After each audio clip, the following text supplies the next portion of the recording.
사도신경으로 우리의 신앙을 고백하겠습니다. 나는 전능하신 아버지 하나님 천지의 창조주를 믿습니다.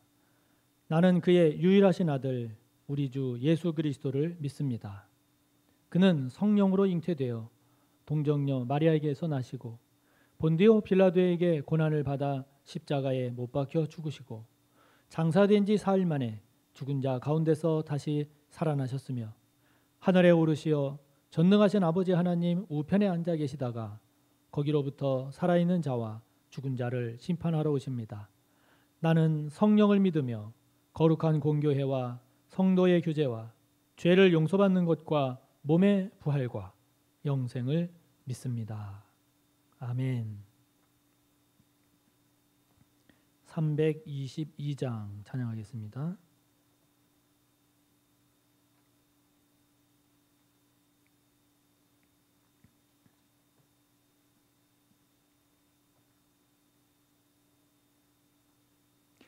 세상의 헛된 신을 버리고 하나님 이름 높여 기리세 온 천하 백성 모두 나와서 다 같이 하나님만 섬기세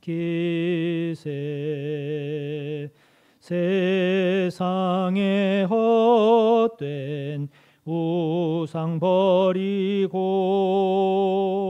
인간의 모든 부귀영화와 거짓과 불의 모두 버리고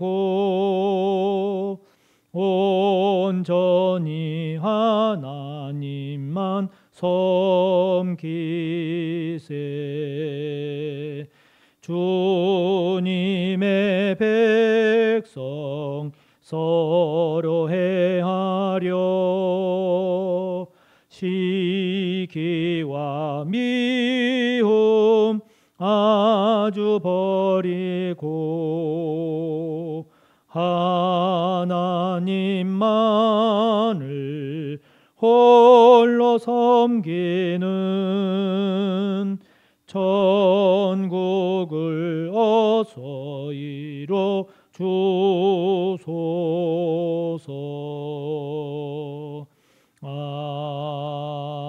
아멘. 하나님 아버지, 찬양 드린 것처럼 세상에 그 많은 헛된 신이 있음에도 그 헛된 신을 버리고 하나님을 높이며 하나님을 섬기며 살게 하시니 감사합니다. 많은 사람들이 우상을 섬기고 우상을 쫓아가는 삶을 살지만 저희들에게 은혜를 베푸시고 복을 더하셔서 우상을 버리고 하나님만을 섬기며 살게 하시니 감사합니다. 하나님 아버지, 그러하기에 오늘도 이 이른 새벽 아버지께 감사하고 아버지의 말씀에 귀를 기울이며 말씀 안에 담긴 그 말씀의 의미와 뜻을 붙잡고 묵상하려고 합니다. 하나님, 우리에게 말씀의 은혜를 더해 주시고 저희들에게 묵상의 복을 더하셔서 말씀을 듣고 읽고 묵상하고 그러할 때 기쁨과 감사함으로 잘 깨닫게 해주시고 그 깨달은 것이 기쁨이 되고 지혜가 되고 힘이 되어서 이 땅을 승리하며 살게 하옵소서. 예수님의 이름으로 기도하옵나이다. 아멘. 오늘 함께 볼 말씀 열왕기하 9장 1절에서 13절까지입니다.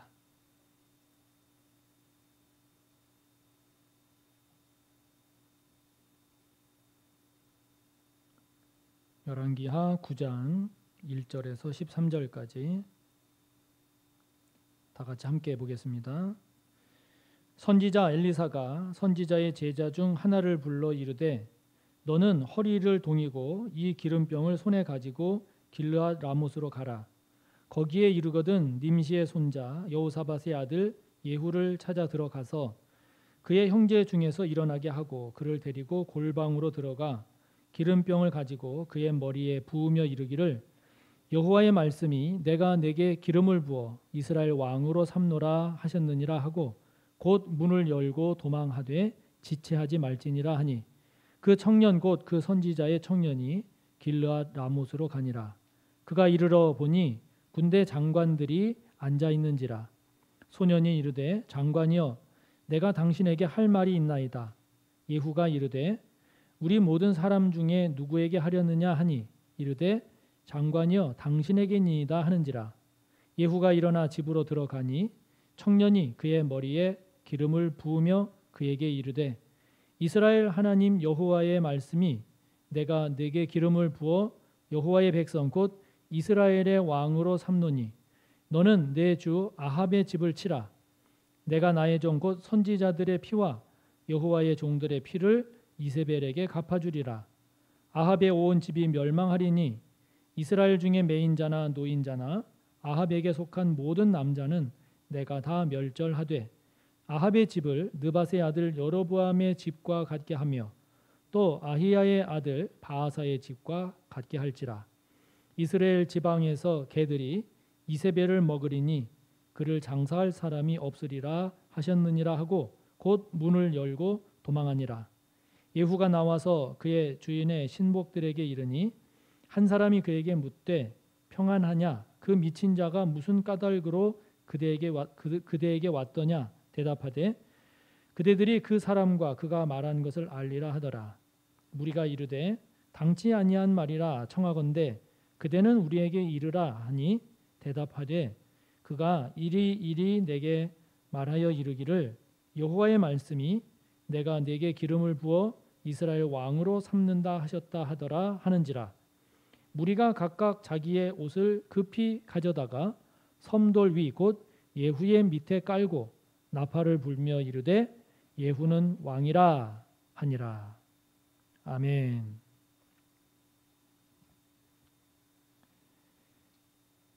추석 연휴 잘 보내고 계십니까? 남은 명절 연휴 기간도 무엇보다 건강하게 또 안전하게 또 평안 가운데 기쁨과 감사가 가득한 그런 시간들이 되시기를 바랍니다. 오늘 우리가 본문으로 보고 있는 열왕기하 9장, 이 9장에 보면 예후라는 사람이 등장을 합니다.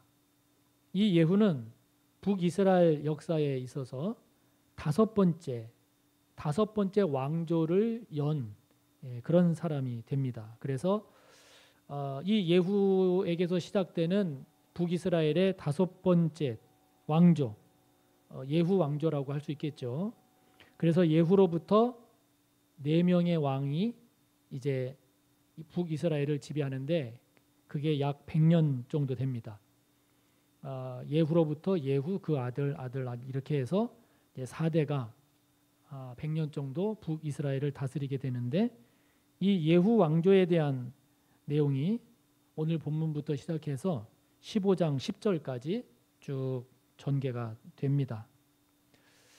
북이스라엘은요 남유다와는 달리 이른바 쿠데타, 반역, 피해 반역이 많이 일어났습니다. 북이스라엘이 약 200여 년의 그러한 역사를 가지고 있는데요. 그 200여 년의 역사 가운데 19명의 왕들이 북이스라엘의 왕이 됐습니다. 그런데 그 19명의 왕 중에 단 한 명도 하나님께 칭찬 들은 왕이 없어요. 북이스라엘이 그렇습니다. 9번에 걸쳐서 피해 반역이 일어났어요. 쿠데타가 일어난 거죠. 왕조가 바뀐 거예요. 9번에 걸쳐서 그 200년 동안에. 반면에 남유다 같은 경우는 아달랴라고 하는 어제도 잠깐 언급이 되었습니다마는 그 아합의 딸인 아달랴, 그 아달랴가 남유다를 잠깐 통치한 것을 제외하고는 남유다는 전체 왕이 아달랴를 제외하면 나머지 19명의 모든 왕들이 다 다윗의 후손들입니다. 다윗 왕조를 유지를 했고, 다시 말하면 피해 반역이 일어나지 않았다는 거죠.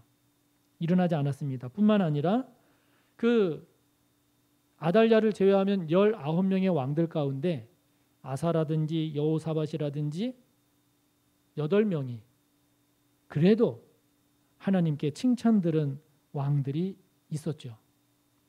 그리고 북이스라엘보다 135년 정도가 더 유지된 그런 것이 남유다입니다. 그래서 이러한 것을 보면 그래도 완전하고 온전하지는 못하다 하더라도 그래도 하나님을 잘 섬기며 살려고 한 삶, 신앙, 그것이 그렇지 않은 삶의 역사와 어떻게 다른가를 보여주는 것이 아닌가. 저는 그런 생각이 참 많이 들어요. 북이스라엘과 남유다를 이렇게 비교를 하면서 그 역사를 보면 그래도 하나님을 섬기려고 하고 하나님께 칭찬 들은 왕들이 나온 남유다와 9번에 걸친 피해 반역, 쿠데타가 일어난 북이스라엘의 왕들, 단 한 명도 하나님께 칭찬 들은 일이 없는 그런 왕들이 없었던 그 북이스라엘과 비교를 해보면 그래도 역시 하나님을 섬기려고 하고 하나님께 칭찬을 들었던 남유다의 역사가 북이스라엘과는 다르구나 하는 것을 깨닫게 된단 말이죠. 그렇기 때문에 우리가 살아가다 보면 문제를 만나고 고난을 당하고 낙담할 일이 있어서 그래서 우리의 신앙이 위협받고 우리의 삶이 흔들리고 요동칠 수 있는 일이 있겠지만 그래도 어떻게 하든지 주님 안에 머물기를, 그래도 어떻게 하든지 말씀을 붙잡고 살기를 몸부림치기를, 그래도 어떻게 하든지 예배가 무너지지 않고 기도줄을 붙잡고 살아가는 저와 여러분이 되어야 되지 않겠는가? 아니, 꼭 그렇게 되어야 합니다. 왜? 그게 더 복되기 때문이죠. 결과적으로도 더 복이 되기 때문입니다. 꼭 그러한 저와 여러분의 삶이 되기를 축복합니다. 오늘 본문은 예후라고 하는 사람이 등장을 하게 되는데요.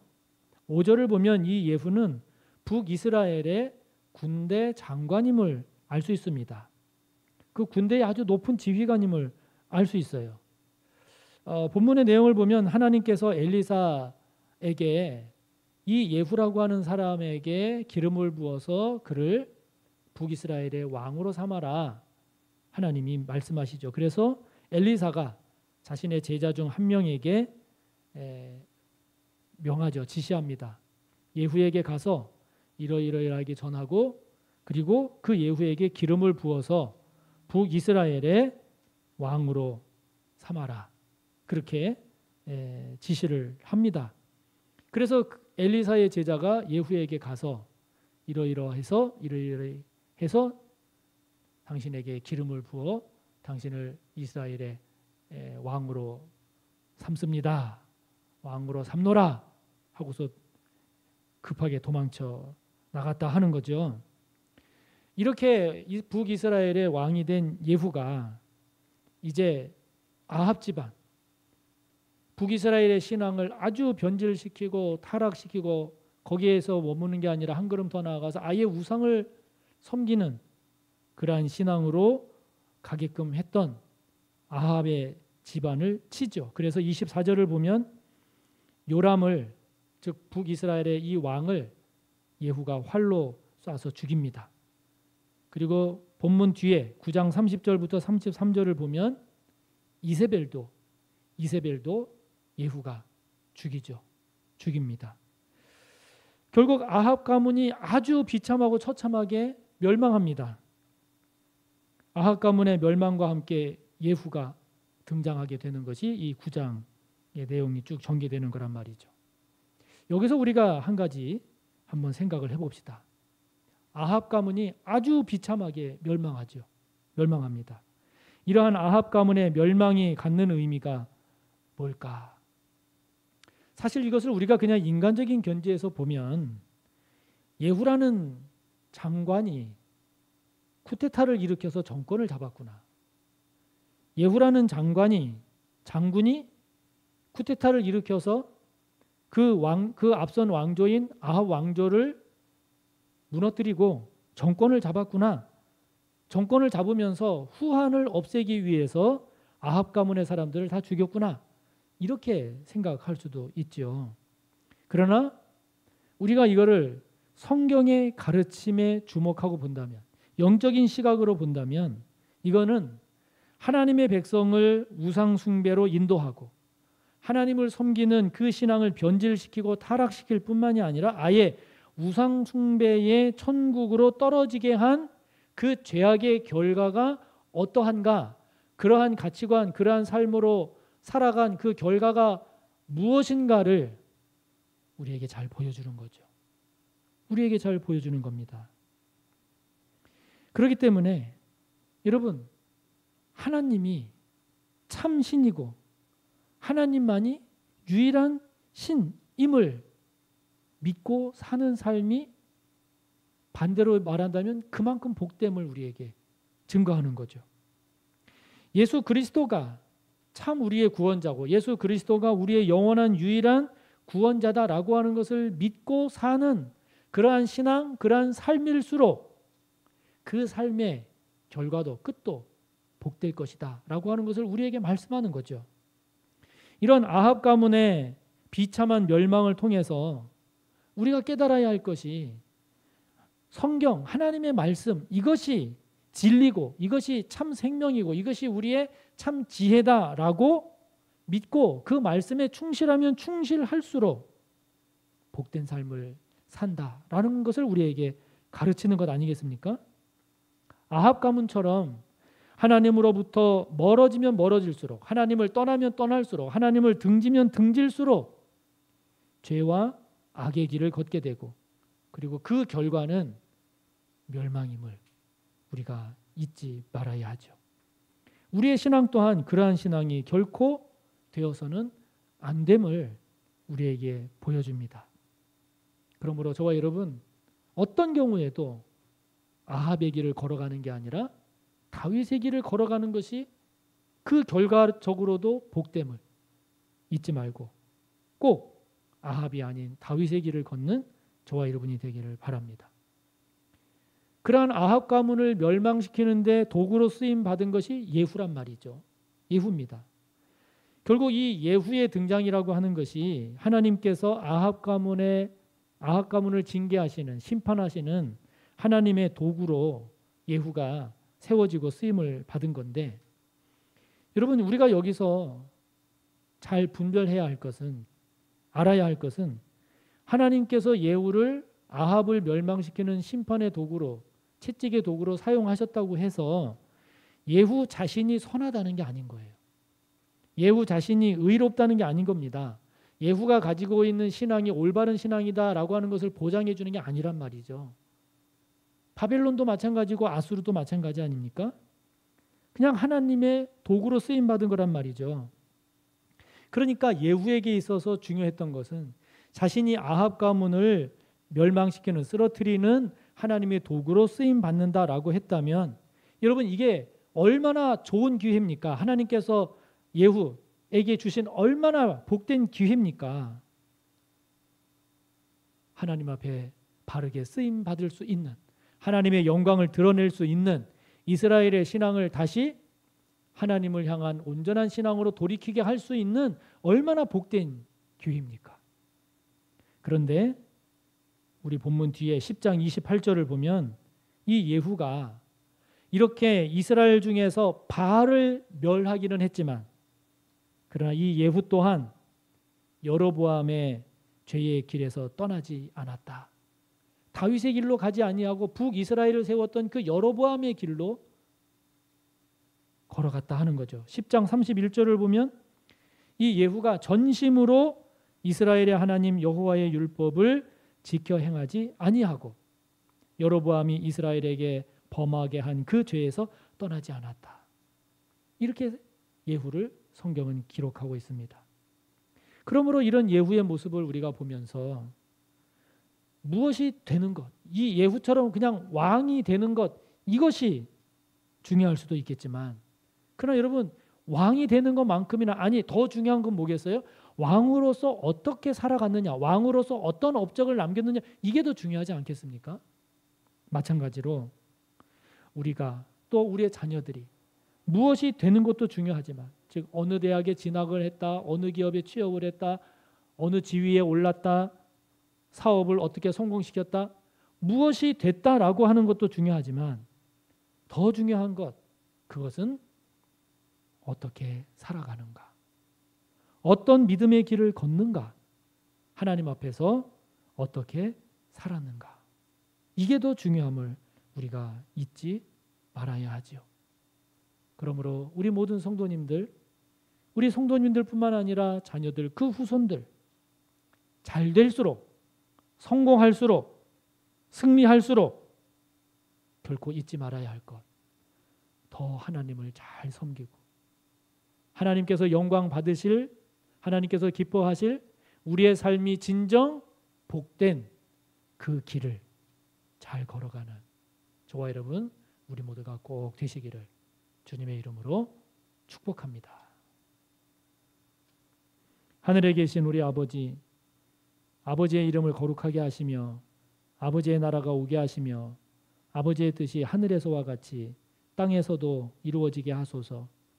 오늘 우리에게 일용할 양식을 주시고 우리가 우리에게 잘못한 사람을 용서하여 준 것 같이 우리 죄를 용서하여 주시고 우리를 시험에 빠지지 않게 하시고 악에서 구하소서. 나라와 권능과 영광이 영원히 아버지의 것입니다. 아멘.